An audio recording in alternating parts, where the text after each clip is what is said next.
Okay. What was I talking about? Puppies, right? Yeah. Pastor John actually last summer that just passed by. Before that happened, he was about to go to States to have a vacation there, and his wife Jenny asked me to keep their puppy Miracle. That's the name of the puppy because it was actually Miracle for Pastor John to accept or say okay to have a puppy at home. Anyway, so Jenny was asking if we can keep the dog for summer. So I said no. And my daughter's like, "No, Daddy, just for just one summer." So I said, "No way, I have enough pets already in my house, you and you." and then Jenny said, like, "How about just for a week?" So I said, no. No way. Then my girl's like, "No, Daddy, just for 1 week." I'm like, "No." And then Jenny says, "Just 4 days." And then I said, "No." But she's a senior pastor's wife, so I couldn't say no 3 times in a row. So I had a Miracle for 4 days, and it was miraculously awful. There were some moments I really enjoyed having it because late night I came back home from church, and then all my family members, the people I called family, they were asleep. They didn't even react to my arrival home. They were sleeping, didn't even move. But this little thing, Miracle, came all the way to the door and said something to me. It was like, "Bark, bark, bark," and definitely meant something to me. But I didn't really get it. But I really liked it because none of my family even move their body a little bit for my being there, but this thing reacted. Anyway, that's that. Video is that I like to just put more emphasis on the announcement, just the few things Larry shared earlier. Michael Carr, anybody here was there at the Baptist for the concert? 1, 2. It was really good. And you know what? I know people over here, you don't even know who Michael Carr is, right? You know what credit card is. But Michael Carr, you have no idea, right? I had a conversation with him yesterday, having dinner together. He said his first album came out amazingly in LP.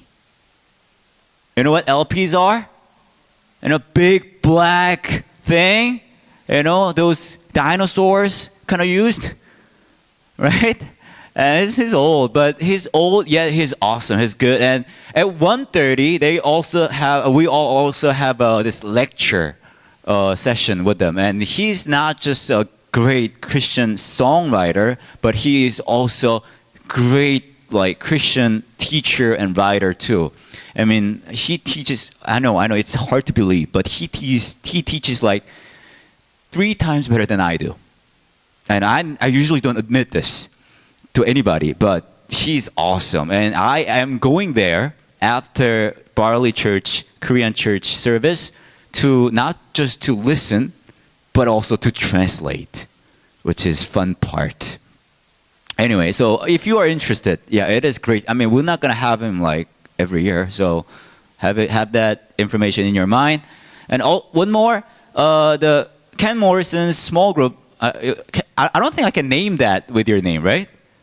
It's a Bible. It's not Bible. It's a book discussion club for all the cool people. So Mere Christianity is a good book. Please, if you're interested, join. And do you have to read a book to join the club, Ken? Yeah, that'll be great. But you don't really have to, actually. So I'm kidding. So feel free. I had one more emphasis for the announce. Well, drop the Bible. Okay. Yeah. Please keep praying for Hope, Emmanuel family's daughter.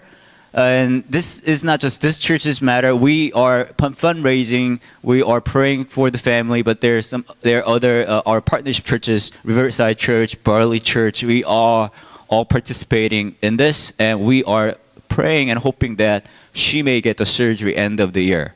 And we are very close to it. And I mean, we believe, at least I believe, and some of you believe that this will happen, and that will be awesome. You know. Okay, that's that. We are in the series called From Mourning to Dancing, and we've been, not we, but Pastor John and you guys were talking about Hannah from 1 Samuel, and we're going to put a pause there, and today we're going to talk about something else, which is Psalm 4, okay? And we're going to talk about resting, and because it is interesting, and I know. I better stop doing it. Okay, so I want you to go to Psalm 4. It's in your bulletin. It's in your Bible. It's on the screen. Can you see it? We're going to do this. We're going to read this Bible passage all together. Psalm 4, verse 1 to 8. Okay? All together, out loud. Super out loud. 1, 2, 3, go. Answer me when I call to you, my righteous God. Give me relief from my distress. Have mercy on me and hear my prayer. How long will you people turn my glory into shame? How long will you love delusions and seek false gods? Know that the Lord has set apart his faithful servant for himself. The Lord hears when I call to him. Tremble and do not sin. When you are on your beds, search your hearts and be silent. Offer the sacrifices of the righteous and trust in the Lord. Many, Lord, are asking, who will bring us prosperity? Let the light of your face shine on us. Fill my heart with joy when their grain and new wine abound. In peace I will lie down and sleep, for you alone, Lord, make me dwell in safety. This is Psalm 4. I don't know about you guys, but there is a term called workaholic. Do you consider yourself workaholic? If you consider yourself workaholic, raise your hand or go back to work. Okay. I kind of found it interesting about being a workaholic, and I was kind of doing a little research here and there, and I found out something that you can test yourself whether you're a workaholic or not. For the students here, you may apply this to your schoolwork or something that you are really into. So there are 10 questions you can answer. You can ask yourself. If you feel like you are fitting in any of 4 of them at least, then you are workaholic. Okay? You ready? Here we go. Number 1, at nighttime, you can't sleep thinking of your work. Are you doing that? You do that? Number 2, it can be homework or test or anything that you do, any type of work that you do. Question number 2, there is no line between work and home. I know some of you are teachers and live at school. That's funny. Maybe it's not funny to you. Number 3, going to work early is joy to you. It's either you're workaholic or crazy. Number 4, you eat and work during lunch simultaneously. Number 5, things at work matter more than your personal life. All right. Number 6, you feel distant from your family due to busy work. Sometimes, yeah. Some of you, yes. 7, you think of your work over weekend. Students are laughing, teachers. I'll say their souls are very healthy. And lazy, maybe. Kidding. Number 7, you think of your... Oh, okay, I did number 7. Okay. Number 8, you always think of how to make yourself more productive. Okay. Number 9, work gives you energy. Number 10, this is the last one. You feel getting behind when you are not working? All right, did you count how many questions you feel like you gotta say yes to? Okay. Any of you got 10? No 10s? All right. 9. 7, no, 8. 8. Oh, we got 2 there. Poor souls. 7. 7. We got 1, yeah. A lot there. 6. 5. Okay. 4. Okay, so more than 4, you are kind of workaholic. 3. Okay. 2. Okay. 1. 2 and 1, you're kind of lazy.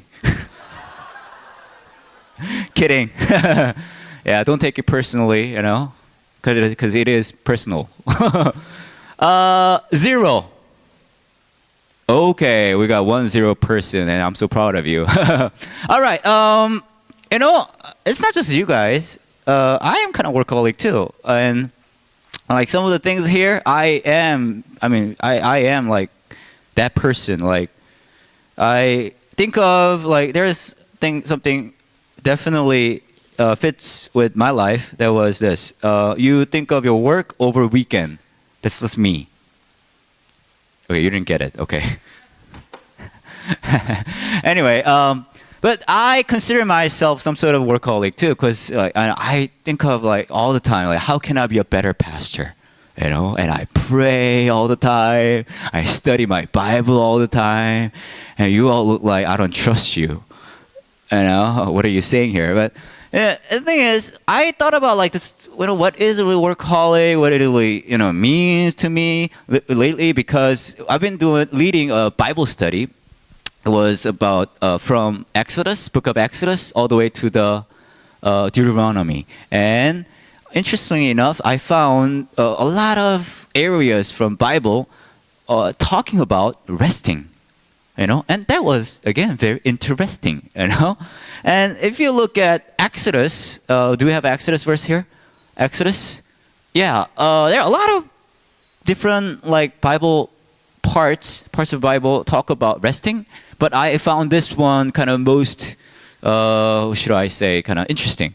It says this, it's Exodus 31, verse 13 to 15. Say to the Israelites, you must observe my Sabbaths. This will be a sign between me and you for the generations to come, so you may know that I am the Lord who makes you holy. Observe the Sabbath because it is holy to you. Anyone who desecrates it is to be put to death. Those who do any work. That's important. Those who do any work. Those who do any work. Let me repeat it one more time. Those who do any work on that day must be cut off from their people. For 6 days work is to be done, but the 7th day is a day of Sabbath rest, holy to the Lord. Whoever does any work on the Sabbath, one more time. Whoever does any work on the Sabbath day is to be put to death. Yeah, I know. It is strong, and I am about to be put to death. Isn't it interesting? God puts so much emphasis on resting, right? Sabbath is resting. And he's basically saying, if you don't take any rest on that given day, on that certain day, you're going to die. And I found it very, some sort of like, kind of even, bothering. I felt like, really? We need to rest that much? Is it really that important? And I was thinking, what is then resting? What does really God say about resting? What is resting? What do you, it's kind of interesting because resting, what is resting? What's the definition of it? Question itself is kind of funny too, because if I ask you, what do you do for resting? It's like oxymoron, isn't it? Like, because resting is what? Not working, not doing anything, right? But what do you do for resting? Or how should I ask the question? What do you not do for resting? Is it? But that doesn't really deliver the meaning, the meaning of the question that I want to ask. Let me ask you a question. What do you do for resting? Though it doesn't make sense at all. What do you do? Come on. Who reading? Okay, there's somebody who reads. Okay, anybody else? Sleep. Okay, and what? Watching TV. What? Playing games, right? What's your favorite video game? Oh, Minecraft. Yeah, find a lot of mines there. Yeah. Anyway, oh yeah. So I was like thinking, what is resting? You know, because reading is good, sleeping is kind of resting, playing games, video games is resting, but you know, are those really types of resting God is saying? Because when God says resting, it's like you're not supposed to do anything, right? About a month ago, I found a very interesting poster or advertisement.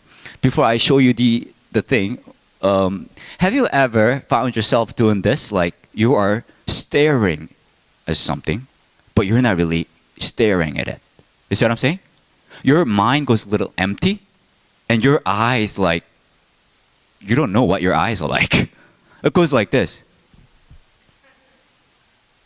And like you are staring at somewhere, right? But you are not really seeing the thing. You're not getting any visual information. Have you experienced that before? Has it happened to you before? Right, yeah, it happens to you, right? You don't really know why, right? I don't really know why either. Like sometimes it happens. Sometimes you just go like this. And oh, isn't it interesting? And I know some of you are here even during the worship you do this. You look like you're looking at me, but you're not really looking at me. You're like in like different dimension now. You're like in a different world, right? And the thing is, your brain is not working. You're not getting any visual information. Like you're not doing anything, but it happens to you, right? And in Korean, it's called 멍 때리다. Okay, 멍 때리다. It's like 멍. I don't even know what the meaning of it. Like 때리다 is like hitting it. 멍. What's 멍? Okay, you don't know either. Okay, that's good. Okay, if you know something that I don't know, I feel a little embarrassed. But you don't know that either, so that's good. So I saw this interesting advertisement. It's basically saying there is a tournament for 멍 때리다. It looks like this. This is a poster. It's all in Korean. It actually says 멍 때리기 대회, which means tournament for staring at nothing with empty mind. Okay? And in the City Hall, Seoul City Hall, there's a big square, grassy square, and they're going to have their tournament. It's October 27th, starting noon. So if you're interested, you can go and participate in the tournament. Okay? And if the qualification for the players or empty mind starer, or I don't know, anybody can participate. And then if you go to facebook.com to electronic, or go there and you can get in there. Anyway, I was seeing that poster. There's a little description, information about the tournament. It was basically saying, and it gives a definition of it, because they are saying you are not, during the tournament, you are not supposed to read, okay? You are not supposed to sleep, because it's not definition of 멍 때리다, okay? You are not supposed to calling somebody. You're not supposed to use your cell phone. You're not supposed to play any game. You're not supposed to listen to any music. All you can do is you can stretch your legs like this, or your back head. It's okay. This is okay, but all other stuffs are not allowed. You can also pick on your nose. That's also okay, but all other stuffs are not allowed. But I was thinking, I thought, as I was reading the article and see the advertisement, I was like, maybe that's the type of resting God is talking about. You know, staring at somewhere with empty mind. True, genuine resting. Biblical resting. And, you know, if I ask you a question like, do you want to rest, either rest or work? What would you answer? What would be your answer for that question? Work or resting? What? Rest? Obvious, right?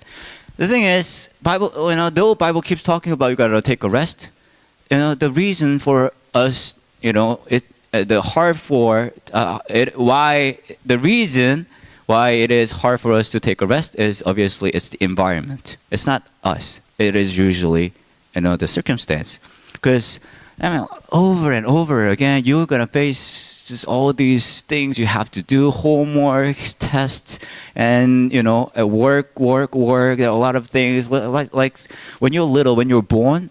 It's not that you just sit there and do nothing. What do you have to do? You have to learn how to what? Walk. You have to learn how to stand. I know all of you remember those years, right? That time, right? Like, today, do I have to get up again and try to walk again? But I failed 1,000 times yesterday. And my mom keeps saying, oh, you're so cute. But it is hard for me. You all thought that, right? And you remember that.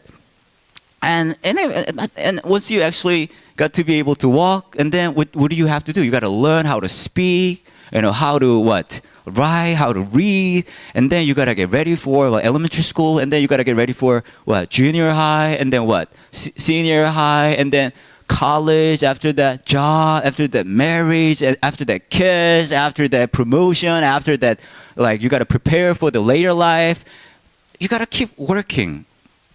So all we're thinking, why is it so hard, for us to take a rest? Obviously, it's the circumstance. A few years back, when I was long ago actually, I was in Korea to visit, to just have fun with my friends for about a month, and then it was time for me to go back to Seattle. So I was at the airport, and then I was at the check-in area, checking in all my cool stuff, and then this, what do you call them, airline people was asking me. She had a little difficult face, kind of. I am about to ask you a favor, very, very hard favor. She was saying, you know what, my dear customer, our economy section just got packed up. So would you mind? I know it will be difficult, but would you mind sitting in first class? And I got very angry. Why? Because I love economy class. I love the feeling of just being packed in like this, Hey, customer, I want you to just squeeze in like there, And if you look at me, my body has perfect size for economy class. And to be honest with you, why you always have hard time just to sit in economy class for 11, 12 hours over the flight? Because all those seats there are designed for my body size. So I was like no, I missed my economy class, that tiny little chair, That's the place I'm wanting to just, to be in on the way back home. But I realized that I'm a decent Christian. I have a good heart. So I decided to be nice with them. Though I loved my economy class seats, a lot, I said, okay, fine. Well, if you really, want me to sit in the first class, fine, I'll sit in first class. So I showed my mercy to them. So I wasn't sitting in them. Have you ever actually, travel first class? Anybody? Okay, we got 2. Wow, a lot. First class? Are you sure? When you're in the economy class, you kind of trying to make your mind thinking, oh, I'm in the first class. It's not that? Wow, so this story doesn't do any good to you then. Okay, I'll end it. Interestingly enough, when I was in the first class, I know some of you probably experienced this. You don't get a meal in a one dish, right? They give you appetizer, and then they give you what? Another appetizer, and then they give you another appetizer.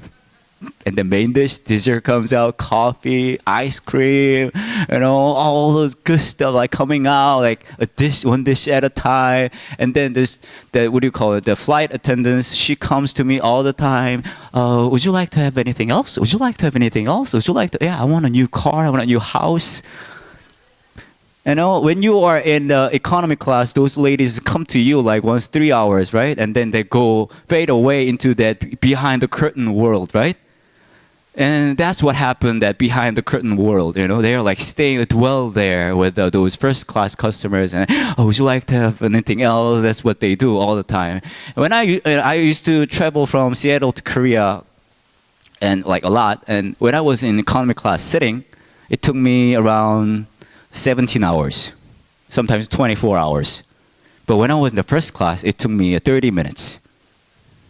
You know what I'm saying, right? It actually takes 11 hours, but that's how I felt because everything was so comfortable. When we're saying, resting is so hard because our setting, it's difficult. I cannot really take a rest because the given circumstance I am in, I cannot take any rest. We're saying once something happens to my circumstance, I can take a rest. But let me be honest with you, it won't happen to you. You know why? It's not really about the setting. It's not really about the circumstance. Sometimes this kind of a restable circumstance will happen to you, but yet you cannot really take a rest. You've experienced some nights it is okay, totally okay for you to take a full rest, but you still cannot take any rest. Why? Because your heart is not at peace, right? You experienced that before. Though you are in your best state, though you're like sitting somewhere trying to just have the best rest you can have, still there is something going on in your heart. There's some worries, concerns in your heart, so you cannot really take any rest. So rest actually is about your heart. That's why Bible is saying another name for resting is shalom. That's what Bible is saying all the time. When you are a shalom, then you can truly enjoy your rest. If you look at today's passage, it's Psalm 4, it's David's psalm. He's saying all kinds of difficult stuff going on, feeling going on in his heart. Answer me when I call to you, my righteous God. Give me relief from my distress. Have mercy on me and hear my prayer. It's very stressful. How long will people turn my glory into shame? How long will you love with delusions and seek false gods? He's just not comfortable with those things happening around him, the people around him. Know that the Lord has set apart his faithful servant for himself. Something is not going right here. The Lord hears when I call to him. Tremble and do not sin when you are on your bed. Search your hearts and be silent. Yet, interestingly enough, his mood doesn't just stay in this I am not happy mood. It changes. Verse 5, offer the sacrifice of the righteous and trust in the Lord. Trust in the Lord. Fill my heart with joy when their grain and new wine abound. In peace I will lie down and sleep. For you alone, Lord, make me dwell in safety. Peace here, verse 8, actually is translated from which word in Hebrew, you think? Shalom. I can tell you this. Resting is hard. Interestingly enough, we always want to rest. But resting itself is hard because you're in a busy world. You got to do a lot of things.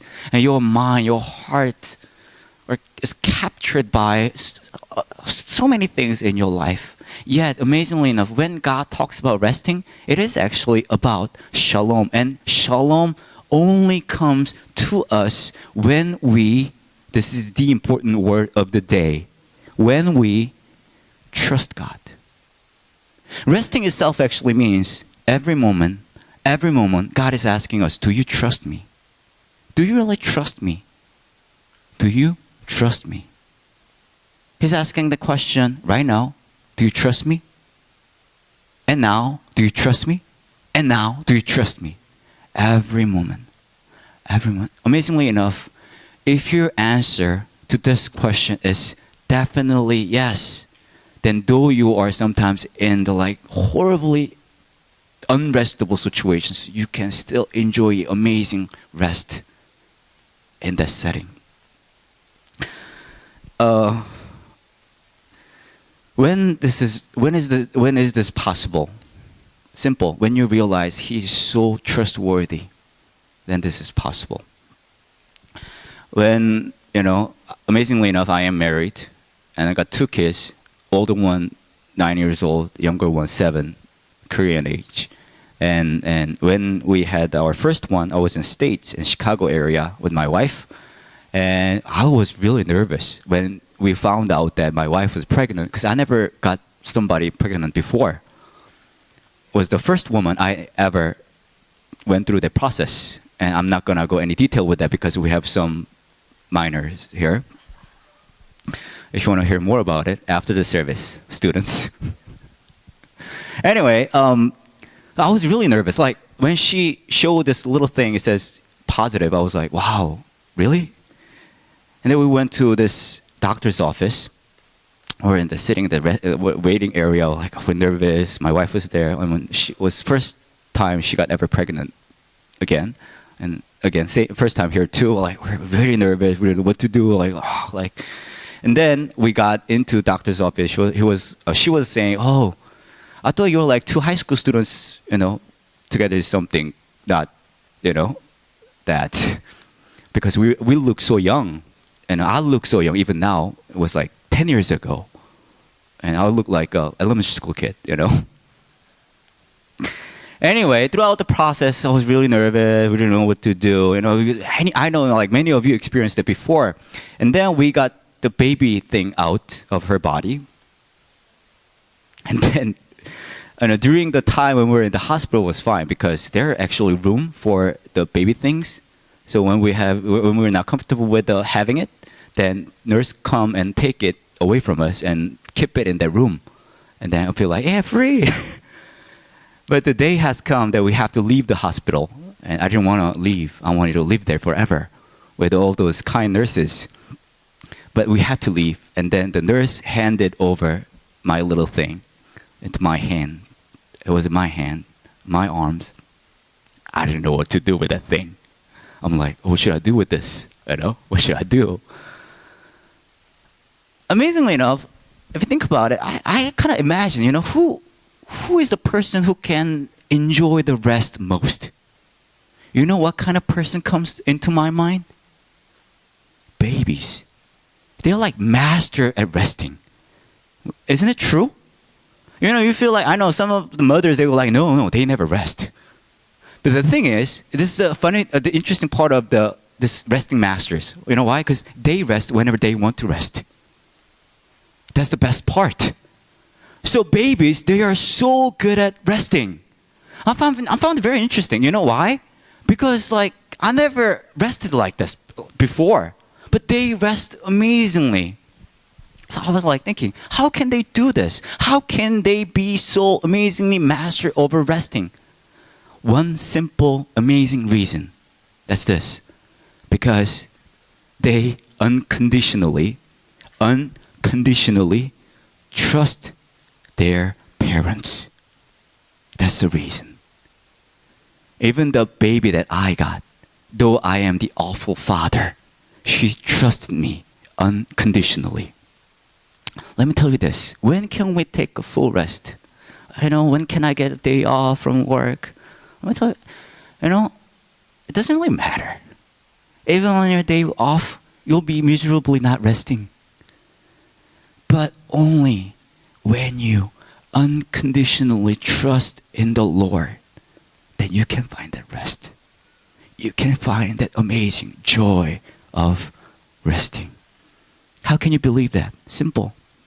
On the way from the hospital to home, for 15 minutes, you know how I actually drove? I never driven like this before. I was driving with the super 500% care. I was extremely careful.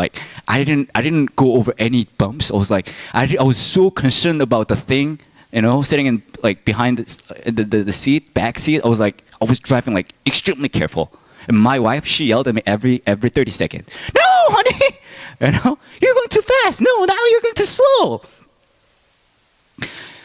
One thing I found about myself is, once I became a father, I realized that you shouldn't trust your father. And I still believe that. But though I was an awful father, I still am. I give my best care for my little thing. How can we trust God? Simple, because He showed that I'm going to be the best God you ever experienced. Then we'll say, hey, how can I trust that? See the cross. That's a sign. I love you forever, ever, and ever. with the best care I can give you, to be the best God ever be to you. So rest in me, in my arms. I'll be your rest giver. I hope that you can find that rest in Him. This time I'd like to have a time of prayer. Music lady, play something nice. Something that's touchy and just, something, if you just listen to the music, they can all cry, and turn off the light too. Make it a little moody. Okay, let's pray. This time, I'd like you to have your own personal prayer reflection time. Are you resting? Have you ever experienced rest? Recently, actually. Because you're caught up with all kinds of things. But listen, every moment of your life, every moment, seriously, every moment, literally every moment of your life, God is whispering to your heart, hey, trust me. Trust me. I've always loved you. I love you even this moment, and I will love you forever. And I will give you the best care you ever imagined. I will be the best God you ever imagined. When you trust me, only when you trust me, you can find that rest. So why don't you do that? He whispers that to your heart every moment. At this moment, I want you to hear that whispering, and I want you to say this prayer. God, I know I'm busy. I know a lot of things going on in my life, but I'll trust you. Please help me to find that amazing resting in your arms. Let's pray.